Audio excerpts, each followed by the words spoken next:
Bienvenidos a la presentación del libro Génesis. Génesis es una novela que trata de la creación de una nueva generación de robots. El libro trata además de inteligencia artificial, determinismo, libre albedrío, ciencia y religión. Permítame presentarme, mi nombre es Eleazar Valverde, estudié Ingeniería Industrial en la Universidad Católica y la Maestría de Administración en la Universidad del Pacífico, de Lima, Perú. Además, soy socio y gerente de una empresa desarrolladora de software. Ahora les mostraré cómo es que empezó mi deseo de escribir este libro, el Génesis de Génesis. Nace de mi curiosidad por saber cómo es que nosotros, los seres humanos, tenemos voluntad. Si somos materia y estamos hechos de materia, ¿cómo es que la materia llega a tener conciencia, a darse cuenta de sí misma y a ejercer su voluntad?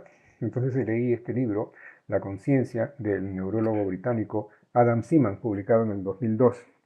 Y también este otro libro de Stephen Hawking, El Gran Diseño. Justamente Stephen Hawking, en su libro El Gran Diseño, en las primeras páginas, comienza diciendo estas frases. Cada uno de nosotros existe durante un tiempo muy breve, y en dicho intervalo tan solo explora una parte diminuta del conjunto del universo. Nos hacemos las siguientes preguntas. ¿Cómo podemos comprender el mundo en que nos hallamos? ¿Cómo se comporta el universo? ¿Cuál es la naturaleza de la realidad? Y otras semejantes. Pero aunque no estamos siempre presentes en estas ideas, casi siempre nos preocupamos por ellas en algún instante, ¿no? Todos nos preguntamos quiénes somos, de dónde venimos, qué hacemos en este mundo y por qué el mundo es así. Entonces, estos libros guiaron mi curiosidad y llegué a ver estas frases. Por ejemplo, el neurólogo Adam Seaman nos dice en una entrevista hecha en Buenos Aires en el año 2005, el cerebro es muy parecido a una máquina. Si uno piensa en términos neurofisiológicos, no parece haber mucho lugar para el libre albedrío, ¿no? Entonces, aquí encontré una respuesta decepcionante, ¿no? Parece que el estudioso del cerebro que ha estudiado las células nerviosas, la sinapsis y todas sus interacciones, nos dice que parece que no hay lugar para el libre albedrío, que siempre el cerebro reacciona a un estímulo, ¿no? También el físico Stephen Hawking nos dice en su libro El Gran Diseño, como ya mencioné, parece que no somos más que máquinas biológicas y que el libre albedrío es solo una ilusión, ¿no? Entonces, un estudioso del cerebro y un estudioso de la física nos dicen que el libre albedrío parece que no existe, que es solo una ilusión. En la ficción, ¿no? Tenemos este científico de ficción, Sheldon Cooper, de la serie de Big Bang Theory, ¿no? Que nos dice, aunque vivimos en un universo predeterminado, tenemos libre albedrío. Lo dice en un capítulo. Y me llamó la atención porque Cooper, en la ficción de esta serie, es admirador de Stephen Hawking, que justamente dice que no existe libre albedrío. Otro personaje de ficción también nos dice que no me gusta la idea de que no tengo el control de mi vida, ¿no? En una de las escenas de la película de Matrix. Entonces siempre tenemos nosotros la idea de que controlamos nuestra vida, de que somos voluntad, que podemos ejercer nuestro libre albedrío, hacer las cosas que queremos, ¿no? Este es un evento, el Domino Day, en el que se pone una lista larga, una fila larga de fichas de dominó para luego echar a caer una de ellas y ver cómo caen todas las demás. ¿Okay? Entonces ya el camino está trazado, ya la suerte está trazada, no hay nada que se pueda hacer para evitarlo. ¿Okay? Entonces, por ejemplo, se habla, ya han oído hablar ustedes, del efecto mariposa, ¿no? Por el aleteo de una mariposa. En este camino de fichas de dominó, ¿qué pasaría si una mariposa roza la primera ficha? Ya todo empezaría y no habría nada que lo pueda detener. Entonces, en la novela, por ejemplo, hay un experimento que hace un profesor. Les voy a leer una parte. El profesor Méndez disfrutaba de este experimento cuando les explicaba a los alumnos que toda acción tiene una consecuencia y que todo efecto tiene una causa. La primera ficha de dominó caía y al caer golpeaba a la segunda, que también caía golpeando a la tercera y así sucesivamente. Entonces vivimos nosotros en un mundo predeterminado, y nuestros hechos son consecuencia de una acción anterior. Este es el tráfico de la ciudad de Lima, ¿no? parecido al camino de las fichas de dominó. Todos van avanzando y las personas vamos dentro de este rumbo de fichas de dominó. Somos nosotros también una ficha de dominó que alguien empujó antes, ¿no? Entonces, si bien podemos ver que el camino está trazado y que alguien dio el primer empuje, ¿quién dio el primer empuje y quién hizo ese camino? ¿No? Entonces esa es la pregunta que muchos se hacen.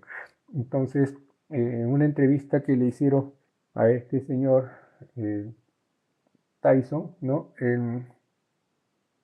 Neil deGrasse Tyson, le preguntan en una entrevista, ¿qué hubo antes del Big Bang? Y él responde, no lo sé. ¿Qué hubo antes de que empiece todo? Y el entrevistador le dice, lo lógico es que haya habido algo, no pueden hacer nada de la nada, tiene que haber algo que lo creó. Y ese es el creador, es Dios. Y la respuesta que le da Neil deGrasse es, la existencia de Dios no es una respuesta lógica, es lo que se llama el Dios de los vacíos, ¿no? Es una corriente filosófica también que dice que cuando no hay una respuesta, aparece Dios. Ya incluso Newton, haciendo sus cálculos de los movimientos de los planetas, encontraba algunas fallas en sus cálculos con la realidad y decía que esto era la mano de Dios que estaba ordenando para que no existiese el caos en el universo. ¿Okay? Entonces, este, el filósofo Nietzsche, Friedrich Nietzsche, filósofo alemán, nos dice que de faltas y lagunas se componía el espíritu de esos redentores, pero en cada una de ellas colocaron su ilusión, sus faltas, que llamaron Dios, ¿no? Entonces, este filósofo alemán ya nos decía en su obra Hacia Baba Zaratustra que donde había una faltaba algo, una explicación, ahí aparecía Dios, ¿no?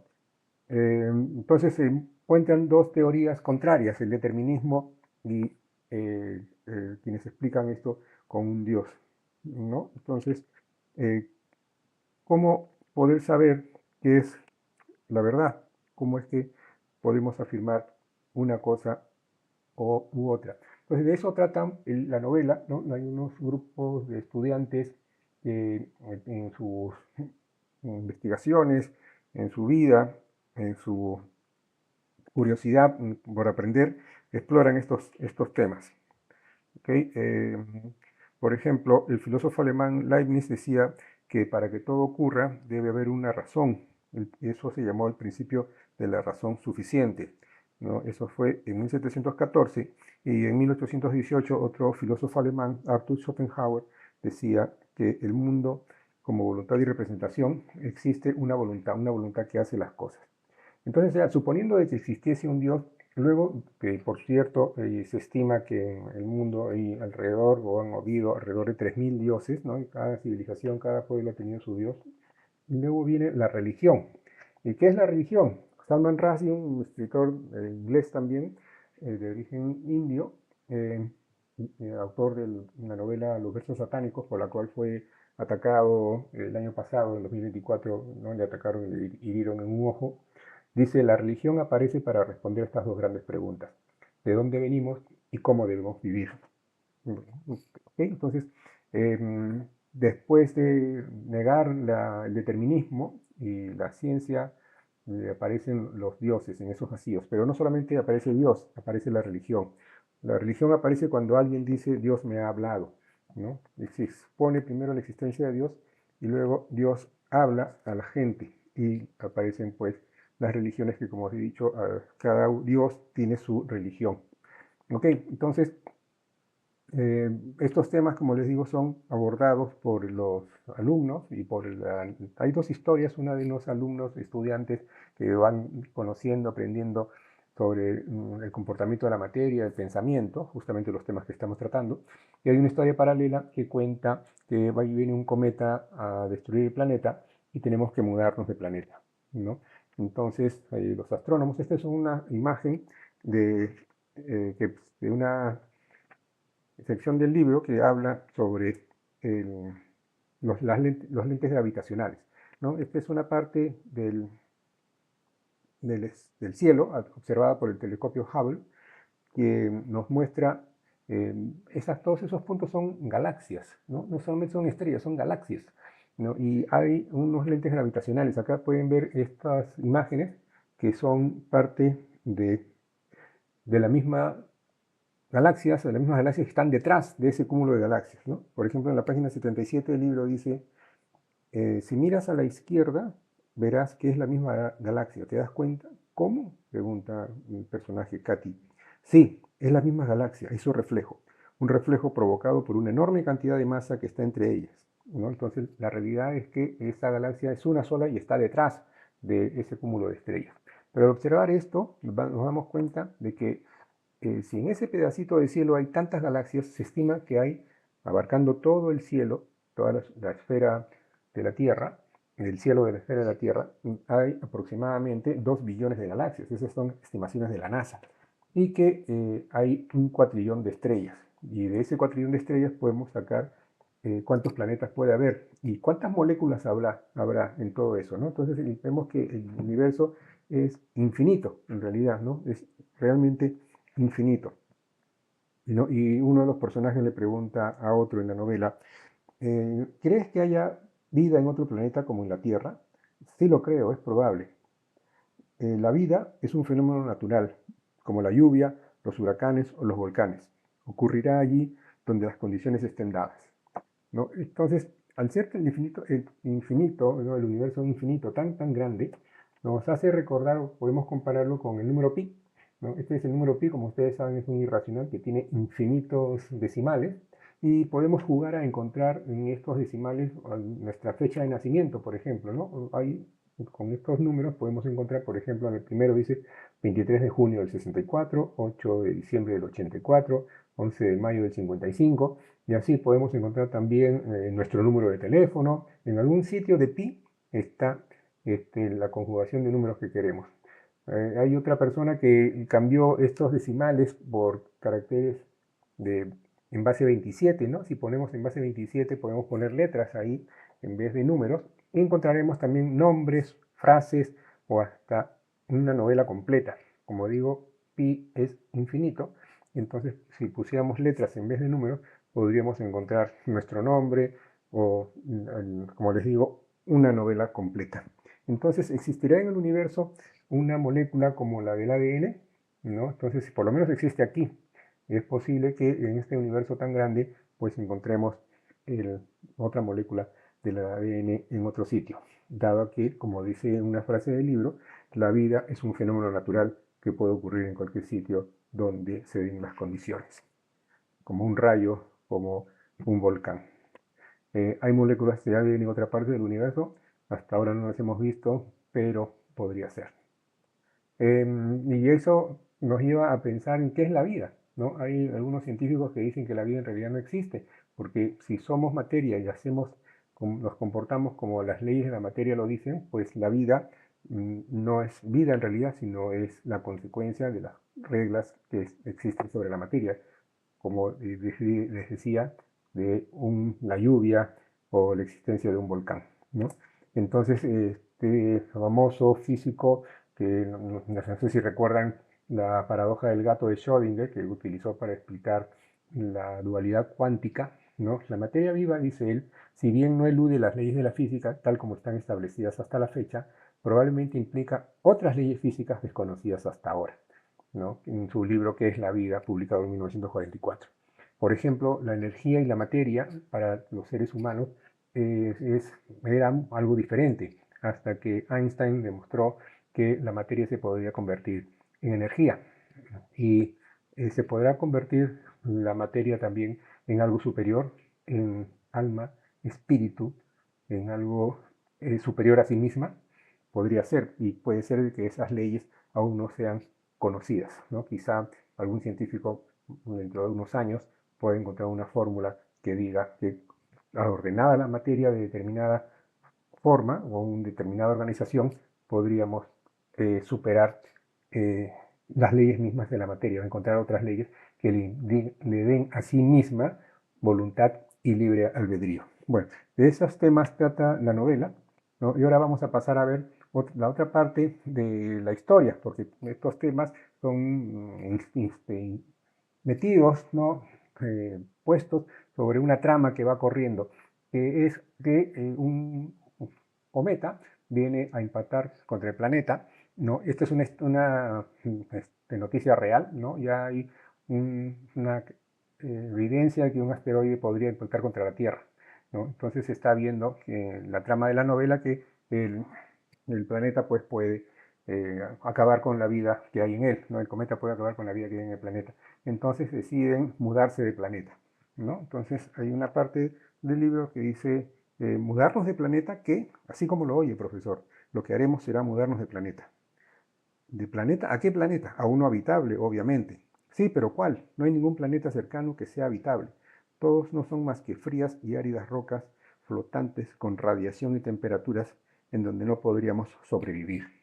Entonces, ¿qué podemos hacer? Pues primero lo que vamos a hacer va a ser enviar robots. Ya hay robots que están en otros planetas, ¿no? Marte es el planeta que está habitado por robots. ¿Ok? Entonces, estos robots están en Marte analizando, investigando, ¿no? Estos son sus nombres, Perseverance, Curiosity, Ingenuity, Opportunity, ¿no? Que están en Marte, pero están teledirigidos, ¿no? O sea, lo que ellos ven y el camino que recorren es guiado desde la Tierra.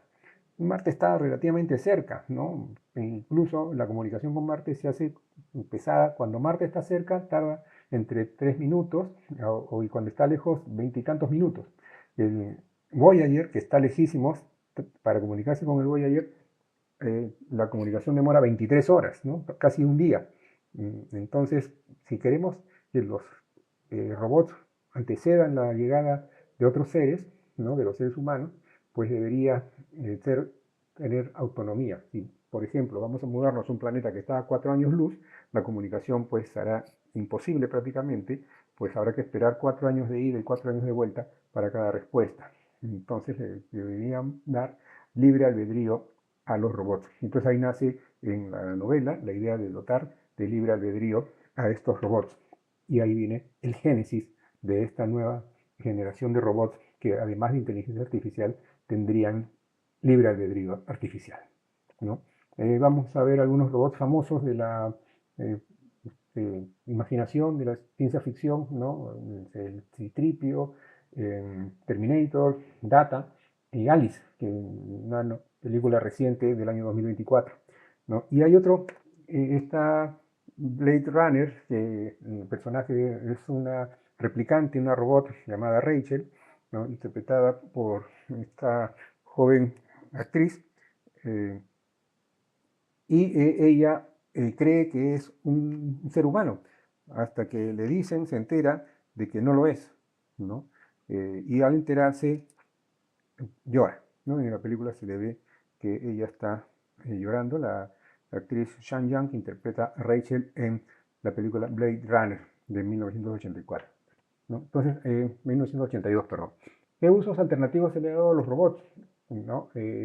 Por ejemplo, en estas novelas o series de ficción, en 1987, el personaje Tasha seduce a Data, ¿no? En 2024, Alice también seduce a la persona que la compró. Y en la película Blade Runner, Harrison Ford se enamora de la replicante Rachel y al final de la película se queda a vivir con ella. Entonces, los robots eh, pueden llegar a tener usos distintos a los que podríamos imaginar, ¿no? Con la inteligencia artificial, la gente suele hablar con Siri o con Alexa, ¿no? Yo he visto personas que llegan a su casa y le hablan a Alexa como si fuese una amiga que se quedó cuidando la casa. Hola Alexa, ¿cómo estás? ¿No? Le dicen, ¿cuál es la temperatura y qué noticias hay hoy? Y hablan con ella de esa naturaleza. Este personaje de ficción se enamora de una grabación de una voz de una mujer que se involucra sentimentalmente con ella, ¿no? ¿Y qué más podríamos hacer con robots? Este es un ejemplo de una robot en una feria en China, ¿no? Ya están saliendo robots muy parecidos a los seres humanos y que tienen qué usos le podríamos dar, ¿no? Entonces, de eso también trata la novela, de la creación de unos robots y de los usos que a estos se les pueden dar, ¿no? Ya se están usando como armas, por ejemplo, ¿no? Hemos visto en las guerras actuales cómo los drones son los que llevan la muerte al enemigo, ¿no? Antes enviábamos soldados, ahora se envían drones para atacar y destruir barcos, y las bombas también tienen una precisión milimétrica, ¿no? Se le pone un sitio de coordenadas y llegan las bombas y destruyen. Entonces la tecnología está avanzando no solamente para traer beneficios a la humanidad, sino también para destruirnos. Entonces, de esos temas también trata la novela. Espero que les interese, que la lleguen a disfrutar. Está en el Perú ya a la venta en la librería El Virrey, ¿no? Pueden encontrarla ahí. Pueden hacer sus compras por internet también. Y los que están en el extranjero, perdón, la pueden encontrar en Amazon. Está en la edición ebook para que lo descarguen, y también la pueden comprar como un libro empastado. Les agradezco mucho su atención, espero que disfruten de la novela, y conmigo es todo. Muchas gracias.